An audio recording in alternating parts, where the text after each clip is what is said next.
सोमनाथ, हे उमापति हे जगतनाथ है, हे उमापति हे जगतनाथ है सोम। ब्लॉगर मेरे चैनल में आपका स्वागत करती हूँ। आज हम आए महादेव जी के 12 ज्योतिर्लिंग में से सर्वप्रथम ज्योतिर्लिंग सोमनाथ ज्योतिर्लिंग पे।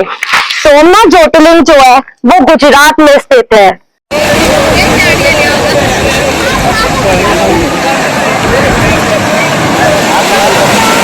द्वारका से हम गए वेरावल।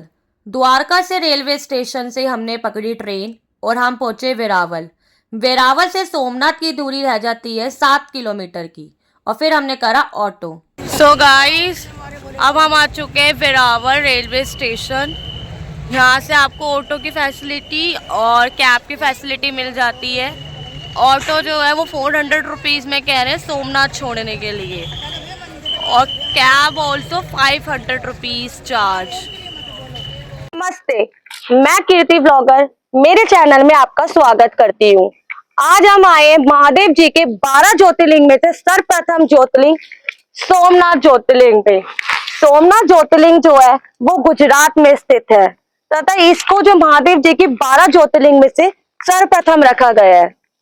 और ज्योतिर्लिंग में आने के लिए यहाँ पर स्टे व्यवस्था कैसे रहने वाली है, होटल्स मैनेजमेंट कैसे रहने वाला है, खाने के लिए क्या क्या व्यवस्था रहने वाली है, यहाँ पे मुख्य धार्मिक स्थल कौन से है जो हम घूम सकते हैं सोमनाथ में, सारी चीजें आपको मेरी वीडियो में मिल जाएगी। सो गाइस, आज हम आ गए हैं सोमनाथ टेम्पल जी, जो कि सबसे प्रथम ज्योतिर्लिंग है।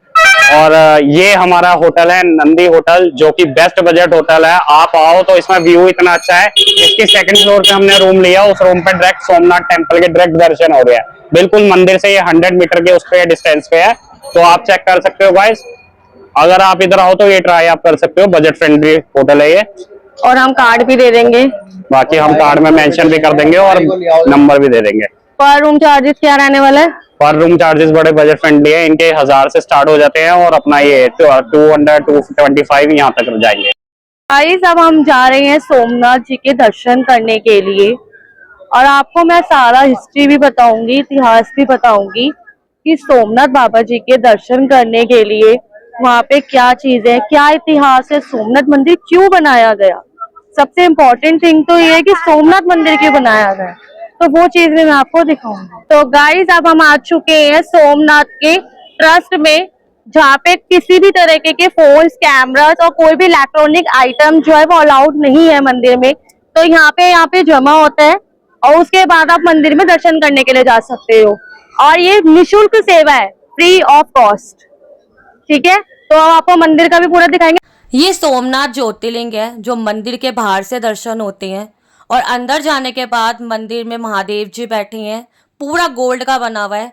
हर हर महादेव। अब बात कर लेते हैं सोमनाथ ज्योतिर्लिंग की स्थापना की कथा, कि ऐसी क्या मतलब कहानी थी जो सोमनाथ ज्योतिर्लिंग की स्थापना करी गई। कहा जाता है स्कंद पुराण के अनुसार प्रभास में दक्ष की 27 कन्या थी। दक्ष प्रजापति की 27 कन्याएं थी और 27 की 27 कन्याओं को उन्होंने विवाह चंद्रदेव से करा दिया था। परंतु जो चंद्रदेव का जो व्यवहार था वो रोहिणी के प्रति ज्यादा आकर्षक था। परंतु बार बार दक्ष प्रजापति ने समझाया कि और भी आपकी जो पत्नी है उन पे ध्यान दे, परंतु उनके व्यवहार में कोई बदलाव नहीं आया।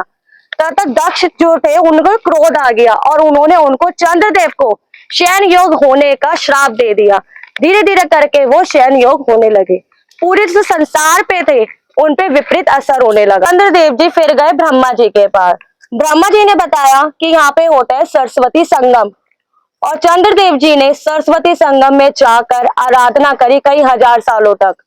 तथा उन्होंने फिर जब महादेव जी की आराधना करी और महादेव जी अपनी आराधना से प्रसन्न हुए, तथा उन्होंने उनको श्राप युक्त करा। कृष्ण पक्ष और शुक्ल पक्ष दोनों को सोमनाथ ज्योतिर्लिंग से ही जोड़ा जाता है। तथा इस तरीके से जो प्रभास का जो था वो खत्म होता है सारा। अब मैं आपको बताती हूँ सोमनाथ का मतलब होता है सोम के है सोमनाथ, और नाथ है हमारे है ही भगवान महादेव जी, तो सोमनाथ। तो बोलो जय सोमनाथ, जय सोमनाथ। गाइस, तो हम आए हैं इंडियन ओशन बीच पे। जो इंडियन ओशन बीच पे ये सोमनाथ ज्योतिर्लिंग बना हुआ है और ये 12 ज्योतिर्लिंग में से सर्वप्रथम ज्योतिर्लिंग है। और अब हम बात कर लेते हैं ब्लू कलर का जो ग्लोबल बना हुआ है, इसको कहते हैं समुद्र मार्गदर्शक तीर्थ स्तंभ। इस समुद्र मार्गदर्शक तीर्थ स्तंभ में आप देखोगे बीच में एरो बना हुआ है और इसमें जितना भी है सब संस्कृत भाषा में लिखा गया है। और इसका अर्थ है कि आप जितना भी देखोगे तक आपकी नजर जाएगी, यहाँ पे कोई पृथ्वी नहीं मिलेगी, सिर्फ पानी ही पानी मिलेगा, समुद्र ही समुद्र मिलेगा जहाँ तक आप जाओगे। ये है समुद्र मार्गदर्शक तीर्थ स्तंभ की खासियत, ये जो सोमनाथ ज्योतिर्लिंग को जोड़ती है। अब हम करते हैं 12 ज्योतिर्लिंग नामों मंत्र। सौराष्ट्रे सोमनाथम चम, सौराष्ट्रे सोमनाथम चम, श्रीशैलम मल्लिकार्जुनम, उज्जैनम महाकालम, उज्जैनम महाकालम, ओम काले ममलेश्वरम, ओम काले ममलेश्वरम, पल्ले नाम तू वेदनाचम, पल्ले नाम तू वेदनाचम, डाकिनीय भीम शंकरम, सेतु बंदे तु रामेशम, सेतु बंदे तु रामेशम, नागेशम दारुकावने, नागेशम दारुकावने, नागेशम दारुकावने, वाराणसी तु विश्वेशम, वाराणसी तु विश्वेशम, त्र्यंबकम गौतमी तटे, त्र्यंबकम गौतमी तटे, हिमालय तु केदारम, हिमालय तु केदारम, गणेशम चम शिवालय, गणेशम चम शिवालय, एतानि ज्योतिर्लिंगाना, एतानि ज्योतिर्लिंगाना, ओम नमः पार्वती पते, हरे हरे महादेव। ये है हमीर जी गोहिल की मूर्ति, जिसे घोड़े वाली मूर्ति भी कहा जाता है। ये है हमीर जी गोहिल, जो सोमनाथ मंदिर से पहले पड़ती है घोड़े वाली मूर्ति, जिनको कहा जाता है हमीर जी गोहिल। हमीर जी गोहिल जो थे वो एक योद्धा थे, तथा उन्होंने 12वीं से 13वीं शताब्दी पर जो सोमनाथ भगवान पर आक्रमण हुआ तो उन्होंने बहुत कम आयु में 16 वर्ष की आयु में उन्होंने अपने प्राण त्यागे थे। तो सबसे ज्यादा महत्व माना जाता है हमीर जी गोहिल का। सोमनाथ मंदिर में लाइट शो होता है जो रात को होता है 8 से 9 बजे, और जिसके चार्जेस रहने वाले 50 रुपीज पर पर्सन। मंदिर के पास मार्केट बनी हुई है, यहाँ पे आप देख सकते हो प्यारे प्यारे इयररिंग्स, भजिया,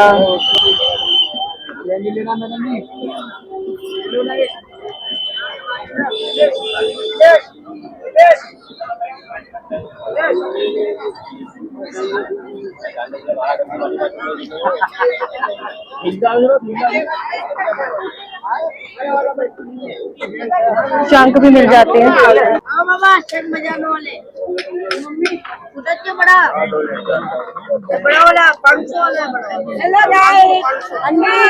हेलो, अब यहाँ भी मिल गए। गाइस थे हमारे साथ ट्रेन में गए थे, मिले था एक्चुअली, अब ये यहाँ पे दोबारा मिल गए हैं। और आंटी दर्शन हो गए आपको? बढ़िया से, बहुत 3 बार दर्शन करे। अच्छा, अब हम आए अहिल्याबाई द्वारा पुनः स्थापित मंदिर, जिसकी स्थापना कराई गई 1783 में। इसको जूना मंदिर के नाम से भी जाना जाता है, क्योंकि जो ये सोमनाथ का ज्योतिर्लिंग बना है ये नया मंदिर है और इसको पुराने मंदिर के नाम से जाना जाता है। तो चलिए अब आपको हम दर्शन कराते हैं, और साथ में यहाँ पे पूजा के लिए भी प्रसाद मिल जाता है। आंटी ये कितने का थाल है? 40 का। ये 40 का जोड़ा है, आंटी अभी लेती हूँ। ये 40 रुपए का जोड़ा है जो अंदर चढ़ता है, 40 का भी है। तो अब आपको हम चलते हैं और दिखाते हैं और मंदिर में अंदर के दर्शन कराते हैं, और इस मंदिर की महत्वता के बारे में भी अंदर हम बताएंगे आपको। हम आ चुके हैं अहिल्या भाई के द्वारा स्थापित किया हुआ ओल्ड मंदिर, तो उसमें आ चुके हैं। अब हम आपको अंदर के दिखाते हैं दर्शन, अगर फोन अलाउड होगा तो बिल्कुल आप सबको दिखाते हैं। यही है अहिल्या माता जी, जिन्होंने सोमनाथ को, ये वाले पुराने सोमनाथ को बनाया गया था। वो मुगल साम्राज्य में 17 बार हमला किया और जो है सोमनाथ मंदिर को जो है ध्वस्त कर दिया। उसके बाद अहिल्याबाई ने जो 1783 के अंदर इस मंदिर को बनवाया और उसी समय से यहाँ पूजा होती रही। और 1947 के बाद जो है नया मंदिर बना, उसके बाद वहां भी पूजा होती है, यहाँ भी पूजा होती है, दोनों जगह के ऊपर। सीधी साफ भाषा में बोला जाए, जो सीढ़ियों के नीचे जो शिवलिंग बना हुआ है ये खुदाई में मिला था, तथा ये अहिल्याबाई द्वारा स्थापित शिवलिंग है। और जो ऊपर मंदिर बना हुआ है ये है अहिलेश्वर महादेव जी का मंदिर, जो बाद में अहिल्याबाई द्वारा स्थापित है।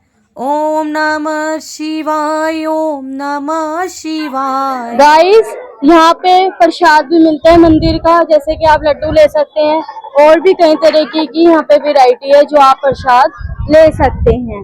जिनके चार्जेस रहने वाले 100 रुपीज। हाँ जी। 100 रुपीज में आपको मिलते हैं सिर्फ 4 लड्डू की पैकिंग।